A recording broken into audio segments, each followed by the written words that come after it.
Hello bachcho, let's read this question.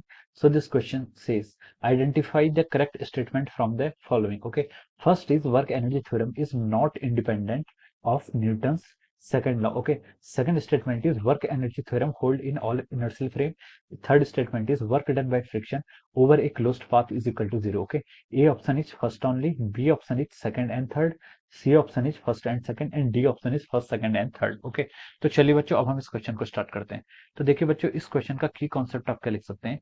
The key concept of this question, इस question में हमें क्या बताना है। इस क्वेश्चन में बताना है कि जो आपका करेक्ट स्टेटमेंट है हमें वो यहाँ पर फाइंड आउट करके बताना है। ओके, और देखिए इस क्वेश्चन में क्या लिखा आपका वर्क एनर्जी थ्योरम पर ही आपका बेस्ड है। Okay, this question is based upon our work energy theorem. Okay, तो हम लिख सकते हैं the key concept of this question is our work energy theorem. क्या हो जाएगा, वर्क एनर्जी थ्योरम क्या इस क्वेश्चन का आपका की कॉन्सेप्ट हो जाएगा। ओके, तो देखिए बच्चों वर्क एनर्जी थ्योरम होती क्या है। वर्क एनर्जी थ्योरम हमारी ये बोलती है कि अगर आप किसी सिस्टम पर क्या करते हैं, वर्क डन करते हैं। अगर आप किसी सिस्टम पर क्या करते हैं, वर्क डन करते हैं।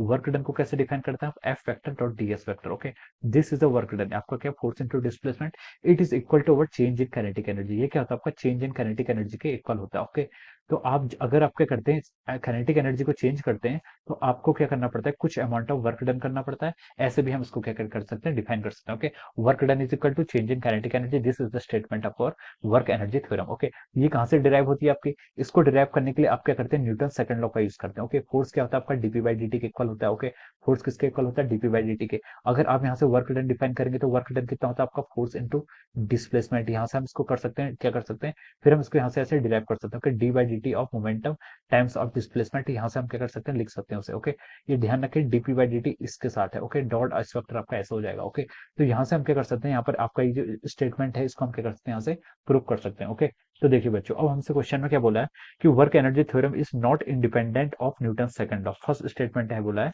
कि जो आपकी वर्क एनर्जी थ्योरम है ये क्या, नॉट इंडिपेंडेंट। नॉट इंडिपेंडेंट का मतलब क्या, आपकी dependent. Work energy theorem is dependent on Newton second law, तो हम बोलेंगे कि yes this statement is correct. ये स्टेटमेंट है कि आपका करेक्ट है।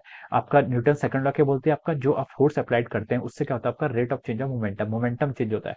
मोमेंटम चेंज होता है इसका मतलब आपका काइनेटिक एनर्जी चेंज हो रही है, और वहां से हम क्या करते हैं, वर्क डन को डिफाइन करते हैं। तो ये स्टेटमेंट आपका बिल्कुल क्या है, करेक्ट है। ओके, सेकंड स्टेटमेंट में आपसे क्या बोला है, work energy theorem hold in all inertial frame. Okay, तो देखिए ये स्टेटमेंट भी आपका क्या करेक्ट है। जबकि वर्क एनर्जी थ्योरम होती है वो सारे इनर्शियल फ्रेम ऑफ रेफरेंस पे क्या होती है आपकी, वैलिड होती है। इनर्शियल फ्रेम ऑफ रेफरेंस क्या होते हैं, इनर्शियल फ्रेम्स वो होते हैं जो क्या करते हैं आपके नॉन एक्सेलरेटेड फ्रेम होते हैं। क्या होते हैं, नॉन एक्सेलरेटेड फ्रेम, वो फ्रेम जो क्या करते हैं आपके किसी कांस्टेंट वेलोसिटी से मूव करते हैं या फिर आपके रेस्ट पर रहते हैं। ओके, उस तरीके के फ्रेम को हम क्या बोलते हैं, आपके इनर्शियल फ्रेम। तो वर्क एनर्जी थ्योरम यहाँ पर एप्लीकेबल होती है, क्योंकि नॉन इनर्शियल फ्रेम में आपका कोई भी सूडो फोर्स नहीं लगता है। ओके, और नॉन इनर्शियल फ्रेम में सूडो फोर्स लगता है, तो वर्क एनर्जी थ्योरम वहां पर एप्लीकेबल नहीं है। ओके, अब देखिए थर्ड केसेस का हम क्या बोल सकते हैं, work done by friction over a close path is equal to zero. Okay, तो देखिए ये स्टेटमेंट आपका रॉन्ग है। Okay, work done by friction over a close path is equal to zero. Okay, देखिए आपका क्या होता है, वर्क डन उस फोर्सेस के कारण, कंजर्वेटिव फोर्सेस के कारण किसी भी क्लोज पाथ तो जीरो के इक्वल होता है। ओके, जब फोर्सेस क्या आपके कंजर्वेटिव फोर्सेस है। ओके,